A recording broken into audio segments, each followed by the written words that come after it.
Asilas, perhaps it would be best if you allow our Middle Eastern forces to fight in the northern regions of Africa. Middle Easterners will be more sympathetic to our cause if Westerners are not in the middle of the conflict. Westerners and the Chinese, to be frank. Look, I understand what you are suggesting, but African countries will undoubtedly accept America as their new rulers, and China knows to stay out of the way for now. Are you sure? Because the last I checked, there are hundreds of thousands of Chinese soldiers on the coast waiting to march into Egypt, Morocco, and Libya. And they say you approved their aggressive push into those countries. That is correct. I did approve it. And you did not think to confer with me. I was under the impression my views mattered when it came to conflict in the Middle East. It's Northern Africa. Asilas, you disappoint me that the details of this conflict have slipped through your fingers. It would be a grave mistake to allow the Chinese to fight in this war. They will be seen as the new colonialists, and my position will be weakened because I was not involved in the discussion of this matter. And where I stand, I can never be seen as weak. This is a sensitive matter, and I'm not suggesting that it isn't. But the Chinese have made it clear their interest as our allies, which have always been to have mining rights and rights to ports. We're just making good on our end of the deal we made. The more you speak of this, the more I am disappointed in you, Asilas. Has it ever occurred to you there are no tangible resources worth mining Northern Africa? Or have you ever questioned the need for access to so many ports? What could even be in Northern Africa that they so desperately want and need? It's mostly desert, and oil reserves are not as plentiful as in other parts of the world. You have not thought this through, my friend. Okay, you have my attention. Why do you think they are so interested in that part of the world? They are not so interested in that region for themselves. I believe they are working at the behest of someone else. Or perhaps something else. Please elaborate. I'm not following you. Asilas, Northern Africa holds many ancient secrets.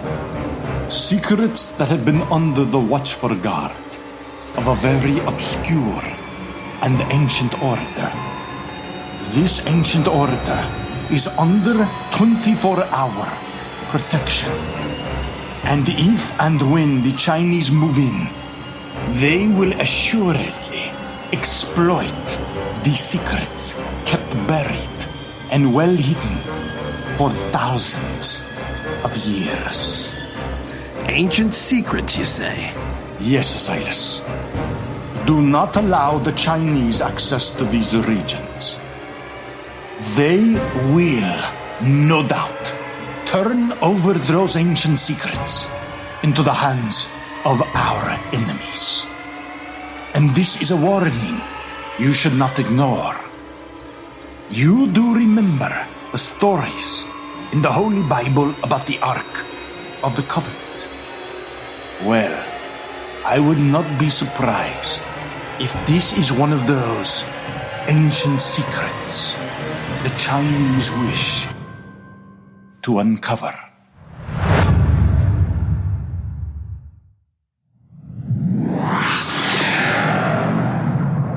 New Kingdom Radio Theater. There's a monster among us. A monster that has haunted my dreams since I was 6 years old. A monster that made the Pacific Northwest its home long before Europeans found this continent. I'm Jared Strong, and I'm hunting this monster. These recordings will serve to document this pursuit so I can prove to the world that it exists. I won't stop till it's found. Subject found. Subscribe on any podcatcher, Spotify, or iHeartRadio. Find more information at paulsading.com.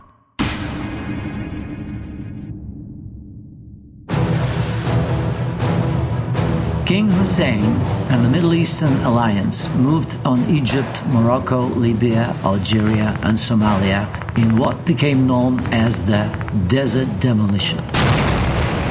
While some countries like Ethiopia, Uganda, Congo, and Chad did not want war of any sort with America, South Africa, Zimbabwe, Nigeria, Mali, Cameroon, and others asked King Asilas to leave them to their sovereignty, but their requests were met with silence.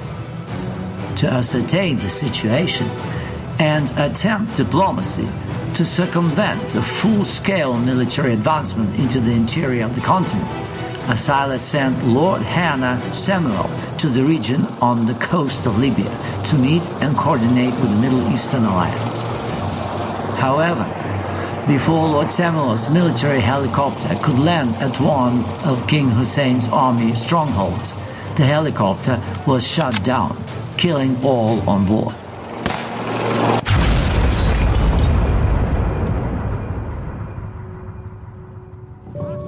The death of Lord Samuel impacted the king's state of mind, and Asilas sank into a depression. She was a key figure in the king's expansion and establishment of the American order throughout Europe.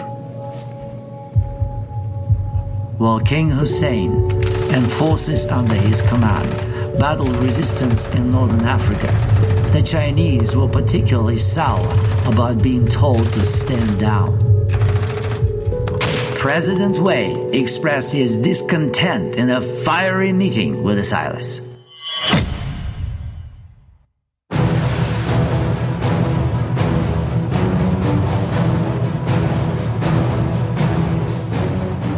Asilas, I hope you understand waiting off the coast of Northern Africa is an expensive waste of our time and resources.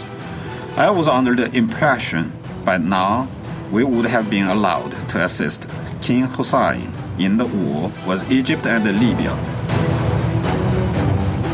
Why are we being denied? It's purely for political reasons, President Wei. Neither of us were aware of the sensitive nature of our respective cultures being seen as colonialists. We need the people of these regions to accept us and our cause, or we will simply be seen as occupiers. And we need them to join us as allies. I understand this now.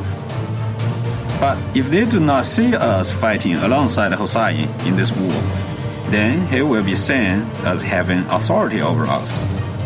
They need to see all of us together as one force. Instead, you have allowed King Hussein to achieve all this personal glory. Perhaps Hussein is setting the stage for when he becomes the absolute ruler of this region, something I believe you promised him. So you think Hussein wants to be viewed as a great military mind and warrior, so everyone in the Middle East and Northern Africa will someday accept him as their absolute ruler? It seems plausible to me. After all, he has not only requested Chinese forces to be kept out of the conflict, but all of our allied forces. He does not even want Spartans involved. Don't you find this rather strange? I would be concerned if his forces were losing the battle, but they aren't. They are taking too long, in my opinion, Asilas. And do not forget, a trusted member of your High Council, Lord Samuel, died trying to reach one of Hussein's bases. I don't mean to sound highly suspicious of Hussein, but his strategies are costing him more soldiers than it should. What are you suggesting we do? In my opinion, you should give the order to allow our Chinese forces to provide the reinforcements and end the conflict in the target countries. I really don't see why you shouldn't send your Spartans to use your poison field machine and put this resistance to an end. You're suggesting I undermine our ally, King Hussein? No, but you're the king and our leader in this revolution. I'm merely asking you to think carefully about what is happening now. Is this the right move?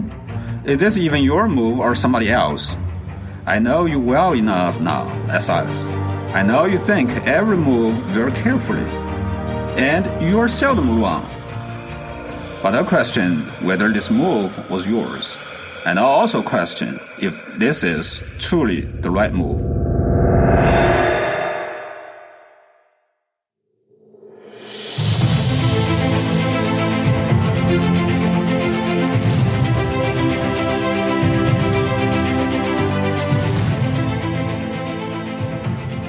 In honor of Lord Samuel, King Asilas commanded the High Council to be expanded to 12 lords and replaced Lord Samuel with the widow of a Supreme Court judge, Mary Ruth. She expressed loyalty to the king and later proved herself to be a great thinker and philosopher, debating some of the most well-respected theologians in the world. On the war front, in spite of President Wei's insistence to intervene, Asilas decided to let King Hussein continue battling the countries resisting their cause in northern Africa. This created increasing tensions between Asilas and President Wei.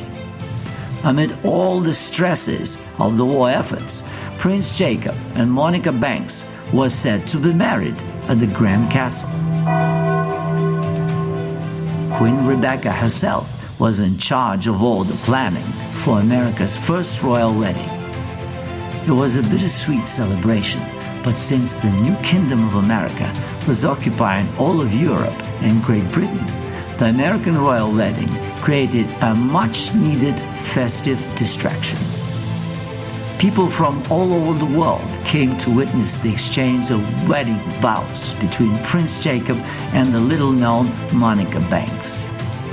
It was announced one of the newly appointed lords, Lord Andrew Richards, would be the man giving the bride away, as it was revealed Monica's biological father died during the Civil War. Lord Richards was very fond of Prince Jacob, and the two would later become very close friends. Leading up to the wedding, however, no one was aware that Monica Banks and Lord Richards were already close alliances, as Lord Richards was romantically linked to her mother, Lord Vanessa Banks. Had Asilas known of the romance between Richards and Banks, he would never have allowed them to serve as lords on the High Council together.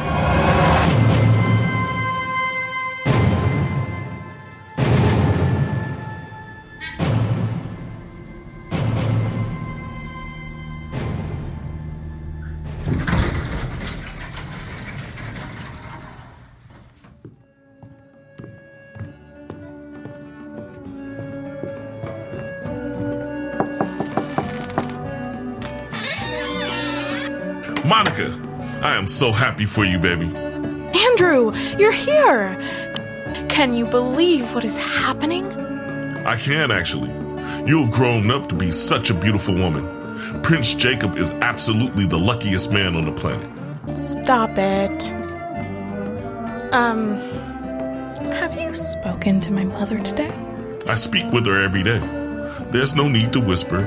I know these walls have not been tampered with. I made sure the bug devices were removed from the entire third floor of the castle. King's orders, not mine. Look, your mother and I have spoken at length about your upcoming marriage to Prince Jacob. Things are moving pretty quickly now. You just have to be patient. Believe me, I am being patient. I'm just a little nervous. The king might find out. Your mother and I have been extremely careful. The king trusts us, and he has no reason not to. We are completely devoted to the cause. The only difference is we're thinking a little further ahead than he is. As lords on the High Council, part of what we do is to try and see things before he does and help him make the right decisions for all Americans. Yeah, but this is different, Andrew. I can still call you Andrew, right? In private, of course you can. But try and get in the habit of calling me Lord Richards from now on. I wouldn't want you to slip in front of others and then bring suspicion upon us. Not a drop of doubt should ever be placed on myself, you, or your mother. Is that understood? Of course, Lord Richards. Now, I would like to take a peek at your wedding dress. Is that allowed? Oh my God, it is so gorgeous. Just take a look.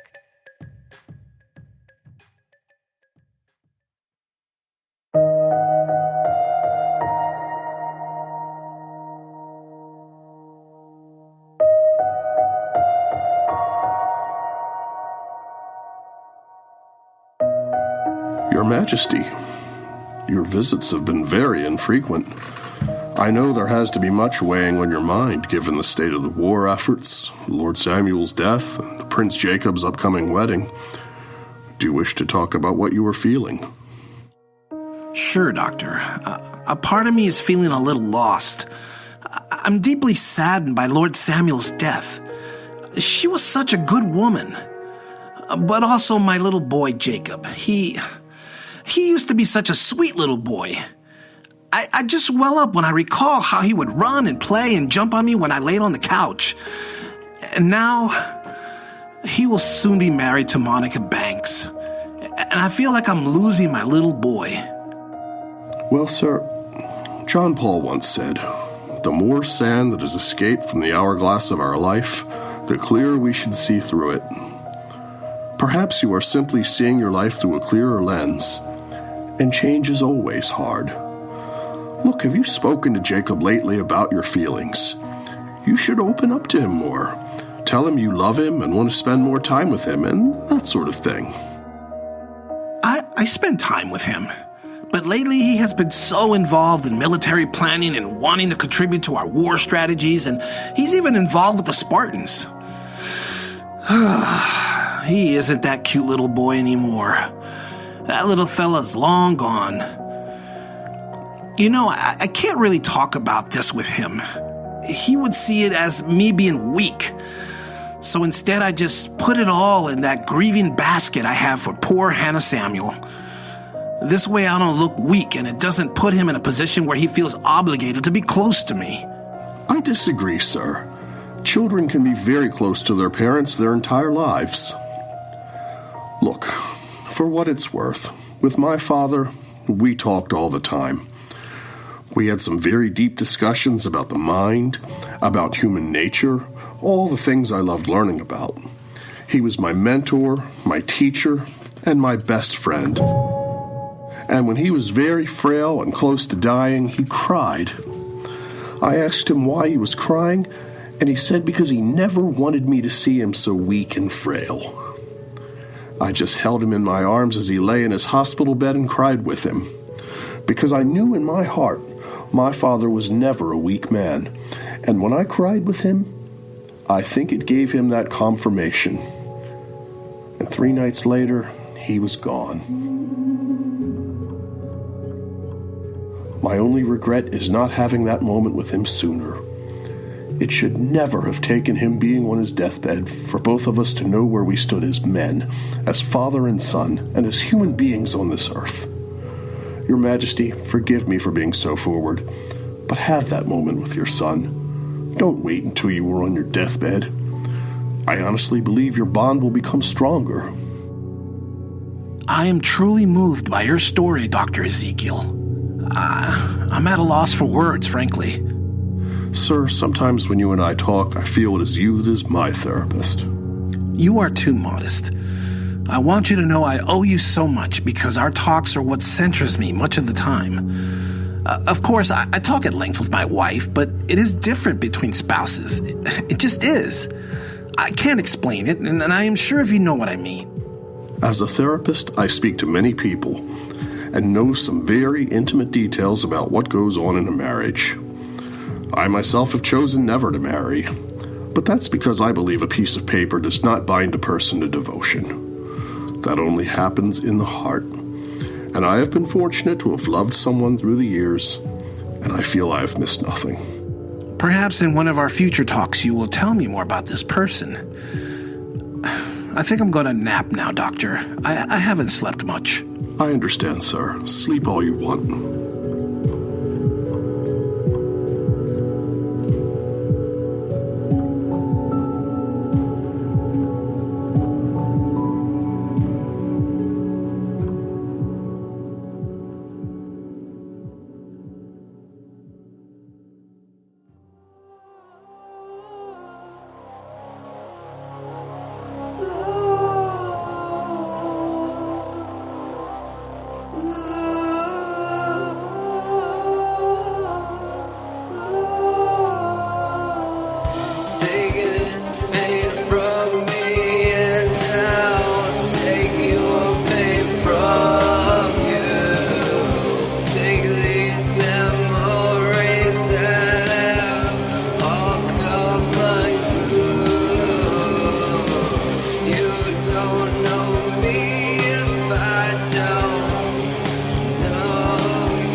President Wei, to what do I owe this unexpected visit?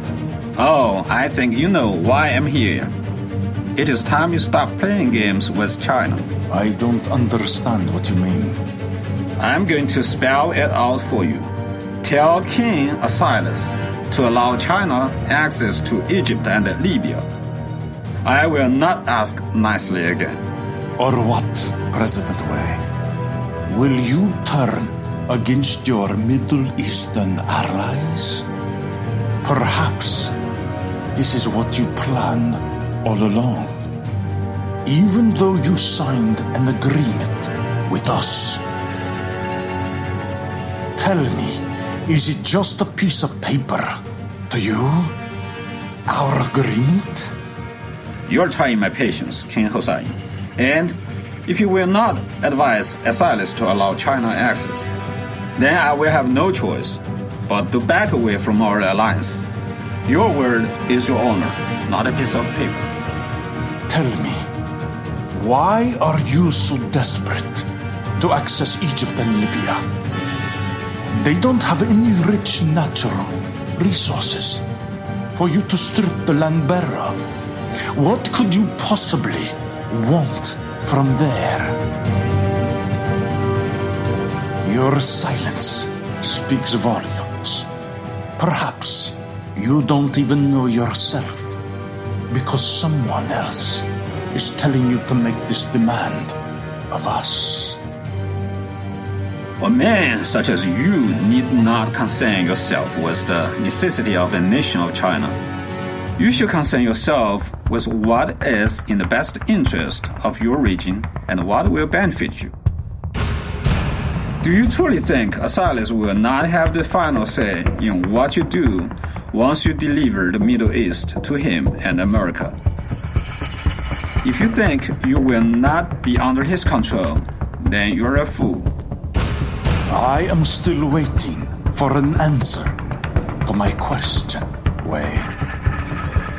What is it you want from Egypt and Libya? Do you know what I think? I think you are not truly our ally. I think you are betraying us and have some other motive behind your demands. Motives that may be of a nefarious nature. If King Asilas does not see what you are doing, I assure you, I certainly do. So, my advice to you is make your case to His Majesty, King Asilas, because I will not help you in betraying him nor our cause. You need to leave now, President Wei. You are making a grave mistake, King Hussein. And the day will come soon when you will regret it.